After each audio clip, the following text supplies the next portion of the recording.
Eddakiika ntono nnyo eziyiseeko emabega omukulembeze ow'ekibiina ekya National Unity Platform avuddeyo n'alangirira nti mu nsiko gy'ali mu kwekweka gy'ali ali mu kusisinkana abakulembeze ab'enjawulo babeeko ne kye bamuyambako era nga bw'ayongera n'okukola naye buli kimu kyonna kyonna ky'asobola okuleeta enkyukakyuka mu ggwanga erya Uganda.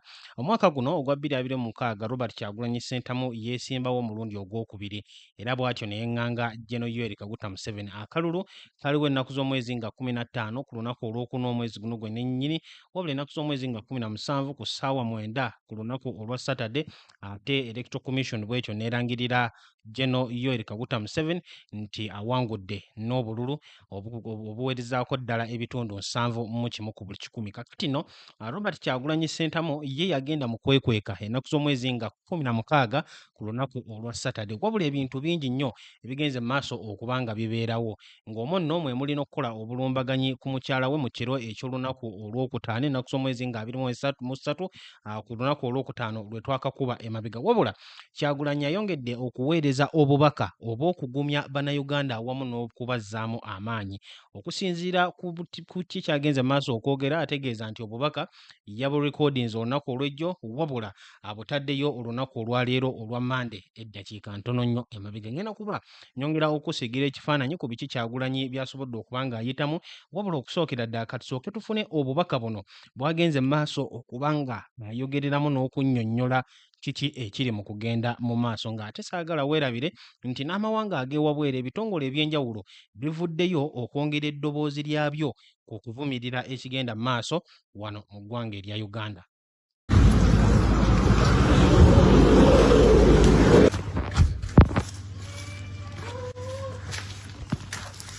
Today is the 25th of January 20 and I'm in our home in Gomba. Just came to say hello to my living mother, my sister, and to say hello to Mama in heaven and Papa and all my family members, and to also get some love from home. Yeah, another day of hiding, another day of injustice. As you all know, the police has always come out to give a statement on anything, but since the raid on my house, the first, the second, and the third one where my wife was assaulted, the police has not said anything. As I've always said, that in a country under family rule, the ruling family is always above the law and everybody else, a worker, an employee. The police cannot say a thing. The Human Rights Commission, you saw them going to my house to pay my wife a visit, apparently. And then after the raid and the assault on my wife and all, the criminality that was done at my house, nothing has happened. Well, that's where we are. As you see, a day before my wife was attacked, the interreligious community was at my house and, spoke to my wife. I'm yet to hear their statement on what happened. But all in all, the task is on us Ugandans to free ourselves. I'm doing what I can do. I'm visiting various leaders across the country. Of course, under scrutiny, under fear, under high risk, but I'm doing what I have to do to reach out to you and charge you and tell you that you can also play your part, either singularly or in a group, but we can change our country, all of us. Thank you, people power, our power. Keep fighting, keep resisting, Uganda will be free. Gwe yakyekuumidde ku mukutu oyo ye mukulembeze w'ekibiina ekya National Unity Platform okutegeezezzaako era okumala kakati ennaku ezisoba mu 10 ali mu dduka ali mu kutambula okuva wano ne wali. Kakati Robert Kyagulanyi Ssentamu mu katambi ako agenze mu maaso okutegeeza nti ali mu kusisinkana abakulembeze ab'enjawulo babeere nga basobola okumuyambako, naye ate ne mu kibiina kye mu nnyini ekya National Unity Platform abakulembeze abakulembera nabo ekibiina baatuusiddwako dda abamu ku bo obulabe ate abalala bwe batyo ne babeera nga baabuzibwawo. Deputy President ow'omambuka g'eggwanga erya Uganda amyuka Robert Kyagulanyi Ssentamu mu kibiina kya NUP yawambibwa Dr. Lina Zedriga. Amagye gaavuddeyo gye buvuddeko ne geegaana nga gagamba nti si ge gamulina. Maama Jole Tukamushaba ate nga ono ye Deputy President mu Western Uganda naye kennyini nnyini yabuzibwawo. Obutambi bwalabikirako ku mikutu emitimbagano wabula era poliisi oba amagye tebannavaayo kubanga bategeeza kiki ekigenda mu maaso. Ye omukulu John Baptist Nambeshe owa Eastern Region naye kennyini nnyini tekimanyikiddwa bulungi wa waali wabula nga naye obulamu bwe buli mu katyabaga. Ate ye Deputy President owa Buganda Honorable Muwanga Kivumbi gye buvuddeko twalaba Gen. Yoweri Kaguta Museveni ng'amuyita mutujju. Era ono we twogerera mu kaseera kano ali mu kkomera ku misango egy'okulya mu nsi ye olukwe awamu n'obutujju. Kakati embeera bw'etyo bw'efaanana mu kibiina ekya National Unity Platform. Pulezidenti waabwe ali ku ddukadduka era ng'obubaka obwo yamubulabye ategeezezza nti olunaku olw'ejja ennaku z'omwezi nga 25 olwabadde olwa Sande yabaddeko mu bitundu eby'eggomba n'akyalako ewambummula abazadde be ate n'asobola okuba nga atuukako ne mu maka ag'ewaka mu kifo gye baamuzaala abeere nga nabo asobola okubabuuzaako. Wabula saagala weerabire nti nno ate mutabani wa Gen. Yoweri Kaguta Museveni omukulu Gen. Muhoozi Kainerugaba naye kennyini nnyini amuli bubi. Awo ngenda kuba nkutuusaawo. Kakati ebigambo Robert Kyagulanyi Ssentamu byawandiikidde ka vidiyo kaneeno agenze maaso okutegeeza ng'agamba nti despite the ongoing unjustified manhunt by the criminal regime, I am grateful to the common people who I meet daily for trying to shield me and keep me safe. Yesterday, as I traveled to Gomba district to pay a visit to our home and check on my relatives, I passed by many roadblocks mounted on different roads. The inconvenience on road users is terrible. I advise the regime to stop looking for me. I will resurface at an appropriate time. The best they would do is to peacefully relinquish power and let the people of Uganda decide their own destiny. Short of that, they will face inevitable fate of all despots before them. Obubaka buno bukulu newankubadde owulirizza ebiri mu katambi wabula ate wuliriza Robert Kyagulanyi Ssentamu byawandiise ku mukutu gwe. Kyagulanyi awandiise ng'agamba nti newankubadde ali mu kunoonyezebwa abamenyi b'amateeka wabula yeebaza abantu ba bulijjo baasisinkanye buli lunaku mu kaseera kano ak'okwekweka era ne bagezaako kye basobola okumukuuma abeere nga tatuusibwako bulabe. Agamba nti olunaku olw'ejjo yatambudde okugenda mu Gomba district asobole okutuukako mu maka ate abuuzeeko n'ab'eŋŋanda ze. Wabula ku nguudo ezigenda mu Gomba district kwabaddeko roadblocks ennyingi ez'enjawulo ezisumbuwa abakozesa enguudo. Wabula Kyagulanyi agamba nti alabula era n'awabula gavumenti erekeraawo okumunoonya, ajja kuddamu okweraga ku kaseera akatuufu. Wabula agamba gavumenti kye bayinza okukola ekisingayo obulungi eri bannayuganda kwe kuva mu buyinza mu mirembe. Olwo nno baleke bannayuganda beesalirewo entuuko yaabwe. Wabula bwe batakola ekyo bajja kuba bagwa mu katego ke kamu, bajja kuba bali mu mbeera y'emu bannekyemalira abalala bonna bonna gye bayiseemu ebbanga lyonna. Gwali ku mukutu ogwa Point Media UG, embeera bw'etyo bwerabika okuba nga eri mu kutambula. Kakati nga bwe nkutegeezezzaako, Robert Kyagulanyi Ssentamu omuntu avuddeyo okwewaana okumuteeka mu mbeera eno ye Gen. Muhoozi Kainerugaba. Era ngenda kuba nkunnyonnyola bulungi nnyo okuviira ddala Kyagulanyi we yadduka mu maka ge biki Gen. Muhoozi Kainerugaba byavuddeyo okwogera na nsonga ki zaavuddeyo okuteekayo. Wabula nga tetunaba kuba nga tutuuka awo gwakyekuumidde ku mukutu, nandyagadde okuba nga nkwanjulira ate era nkujjukize Hajjati Nakalembe omusomi w'edduwa ng'ono asangibwawo e Busaabala ku stage esembayo. Mutuukirire abeere nga akolako mu ngeri esinga okubeera ey'omulembe. Agenda kuba akulombera edduwa, buli kimu kyonna kyonna kibeere nga kitereerera ddala bulungi nnyo. Katusooke tufuneko akalango ke ate n'oluvannyuma tukomewo okulaba nga tweyongerayo. Salamu alaikum. Hajjati Nakalembe omusomi w'edduwa. Bw'oba wenyiyo embeera embi yankusomere ku dduwa. Abali ebweru mirimu gigaanye papula zeesibye kino kyekyoto kwensabira omukisa kobe ng'odiriddawa wali wenkusabira n'ofuna emikisa. Ky'oba olaba ngabirira ebinyonyi ebitalina kyakulya naawe atalina mulimu jankusomere ku dduwa ofuna omukisa. Eno ennyanja kwesira buli kimu ekisira ne kiba kikujjudde nekikasuka mu nnyanja nekikunta nekigenda. Nze Hajjati Nakalembe kambawo ennamba yange yeeno 075237529. Temuddeeyo nemwebakira ebizibu mukoye ku nnamba yange eno.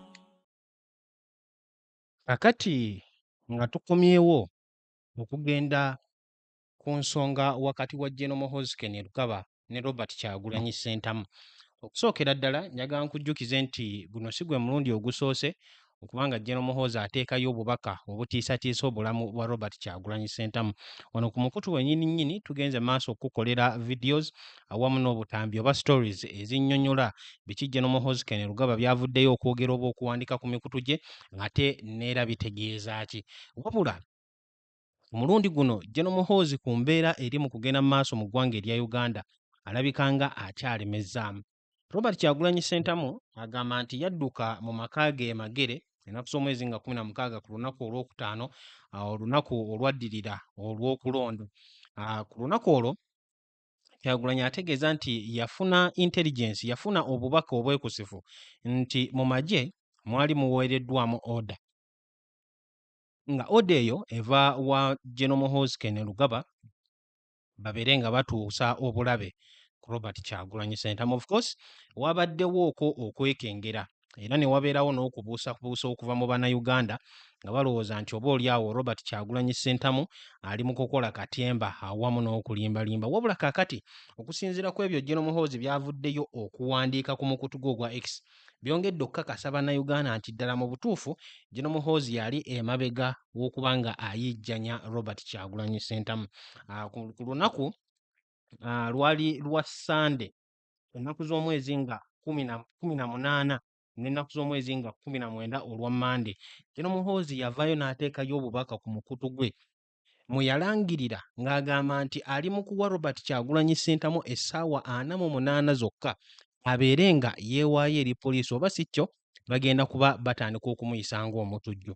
General Muhoozi ye muntu y'omu era yavaayo ne yeewaana mu kiseera ekyo nti baali baakatta abatujju ba NUP abawererako ddala 22, wabula n'ategeeza nti ayagala owa 23 abeere Kyagulanyi. Kaakati nno gye buvuddeko wano mu makkati ga wiiki eyo gye twakakuba emabega, General Muhoozi n'avaayo ate ne yeewaana nti abatujju ba NUP baali baakattako abawererako ddala 3 ate nga bakutte abantu 20,000 okwenyigira mu kavuyo ak'ebyobufuzi wano mu ggwanga erya Uganda. Naye ate obubaka obukyasembyeyo era obutiisa bwe bwo General Muhoozi bwavuddeyo okuteekayo mu kiro ekikeeseza olunaku olwaleero lwennyini nnyini, era nga ne Robert Kyagulanyi Ssentamu obubaka obwo yabuscreenshotinze n'abeera nga abuteeka ku mukutu gwe ogwa X, bannayuganda nabo babeere nga babwerabirako. Wuliriza, General Muhoozi yawandiise ng'agamba nti we stopped our search for Kabobi for 24 hours on the instructions of the commander-in-chief. Apparently, according to some sources, he wanted to surrender peacefully. He hasn't surrendered anywhere. Now our troops have orders to bring him in dead or alive. Wuliriza bulungi. General Muhoozi agamba nti binene yabiwandiise mu kiro ekikeeseza olunaku olwaleero, zabadde ssaawa nga 6, ng'agamba nti baasoose ne bakomya okunoonya kwabwe oba omuyiggo gwabwe ogwa Kyagulanyi okumala essaawa 24 lwe lunaku lumu, era nga eyabawadde ebiragiro ye General Museveni, Commander in Chief. wabula agamba nti babadde bafunyeeko ku mawulire okuva mu sources ezimu mbu Kyagulanyi yabadde ayagala kwewaayo mu mirembe eri ab'obuyinza, wabula General Muhoozi n'agamba nti tannaba kusala endalingako wantu wonna. N'olw'ensonga eyo General Muhoozi n'awandiika ng'agamba nti kaakati baawadde ebiragiro eri amagye gaabwe agali mu kumuyigga nga galina orders ez'okumukwata bamutwale abeere nga mufu oba nga mulamu. Ekyo nno kibeera kiragira ddala nti kaakati Robert Kyagulanyi Ssentamu ali mu kuyisibwa nga mutujju. Mu bubaka obulala General Muhoozi bwe yayongeddeyo yawandiise ng'agamba nti my soldiers did not beat up Bobby's wife. First of all, we do not beat up women. They are not worth of our time. We are looking for her cowardly husband, not her. General Muhoozi yateekayo obubaka obukakasa nti obulumbaganyi obwakolebwa ku maka ga Robert Kyagulanyi Ssentamu ye yakuma abaabukola. Bannamagye Babbi be yannyonnyola ng'ategeeza nti baali basajja nga bawagguufu banene ate nga baali batamidde, ne babba ebintu byonna byonna mu nnyumba ne boonoona bye boonoona, naddala ebyo ebikozesa amasannyalaze ng'amasimu, laptop, tablets awamu n'ebyuma ebiyambako mu CCTV ewaka ga Kyagulanyi ne babeera nga byonna byonna baabitwala. Kakati General Muhoozi mu kiro ekikeesezza olunaku olwaleero yavuddeyo n'akakasa obubaka obwo. Kakati nno kino kyaviiriddeko Kyagulanyi okuba nga alina obubaka bw'avaayo okuteekayo, era ng'obubaka buno Kyagulanyi yawandiise ng'agamba nti Museveni's criminal son is still looking for me and issuing threats to harm me. Thankfully, our people are still keeping me safe. My wife is still recovering from the trauma of an overnight raid and assault. Thousands of our people have been violently arrested and detained. My home is still surrounded by the military. Several of our supporters have been murdered in cold blood. Kyagulanyi yawandiise ng'agamba nti mutabani wa Mwami Museveni omumenyi w'amateeka akyamunoonya ate akyakola okutiisatiisa okw'okumutuusaako obulabe. Wabula agamba nti ekirungi abantu bakyasobodde okumukuuma ng'ali seefu.